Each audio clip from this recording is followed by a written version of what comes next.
was in December of 1965. Flew in from Okinawa to Da Nang.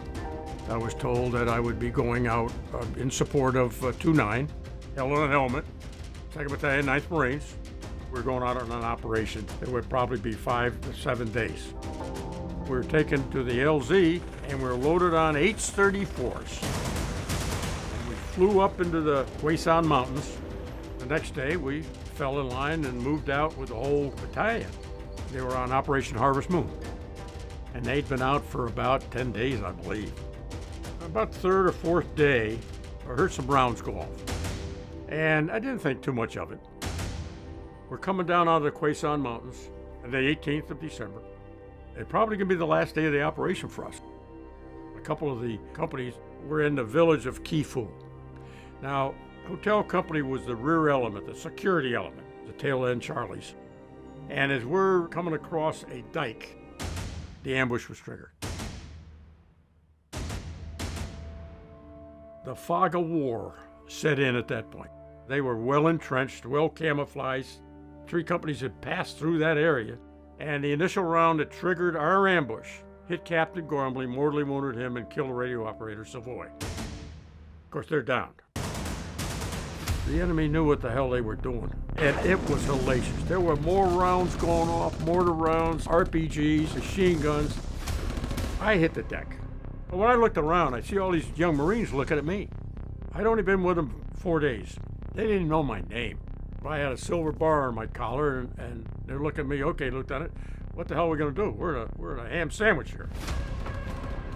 The first thing that I did is get together with Ike, my radio operator. We contacted the battalion FDC and told them what was going on. And we came up with a couple fire missions. To our right flank, there was machine guns dug in, and they had us pinned down. The first fire mission I called was in on that trench line. The first rounds, we took some shrapnel in our position. I said, oh, God. All of a sudden, I see Company Corpsman running by me, Doc West. And he hollers, the skipper's down, the skipper's down. Well, I look out there, maybe 50 yards, and I see a pile of people, Marines. Doc West got shot a couple times getting out there. The next thing I see, my scout sergeant, McLean, jumps up, and he runs out to protect the corpsman.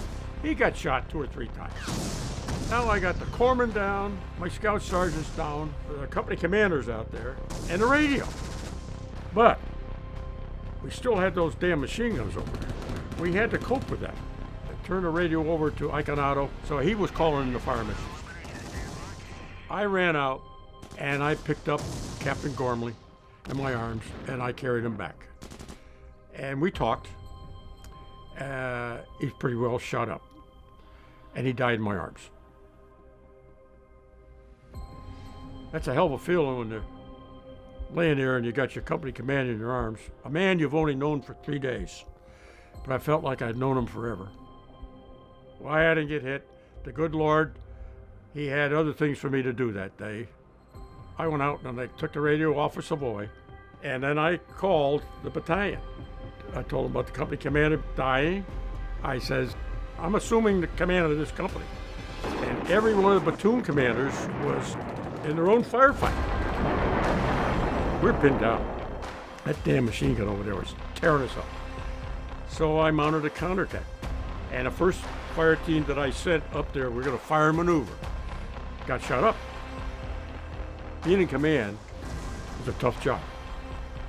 Just got 4 Marines wounded. And I turned to the next 4 and say, okay, it's your turn. Well, I realized that this fire maneuver was not gonna hack it. Well, we mounted a charge, and I led it. I didn't say go get them. I said follow me. And I took off, and they were right behind me. You gotta be aggressive, tenacious. You know, if you're gonna be a bear, be a grizzly bear. We took out that machine gun. I think the PRC-25 saved our lives. By listening on that net, everybody knew what was going on. By listening on that net, I knew that we were up against a large force. As it come to find out, it was 10 to 1. General Platt came up on that net.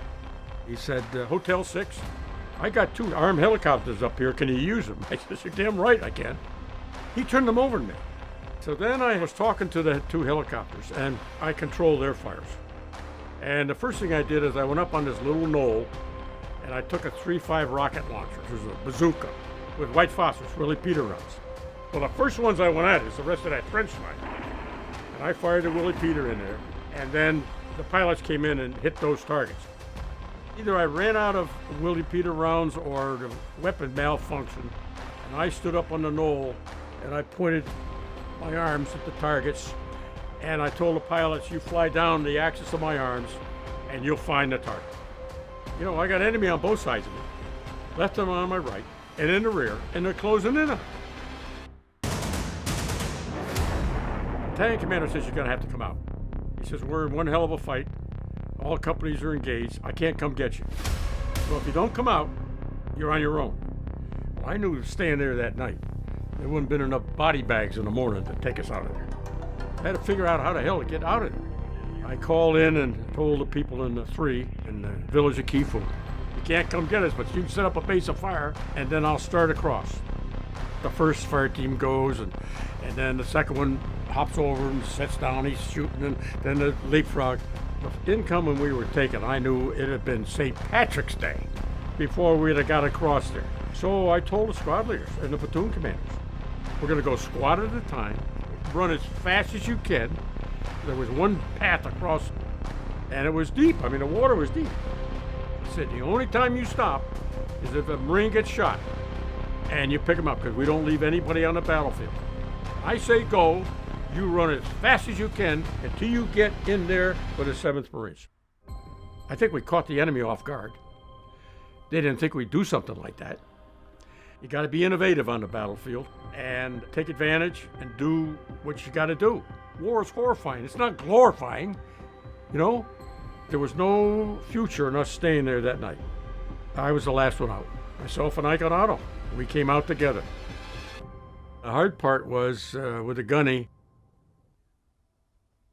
going over the list of those that were wounded and evacuated and those that got killed.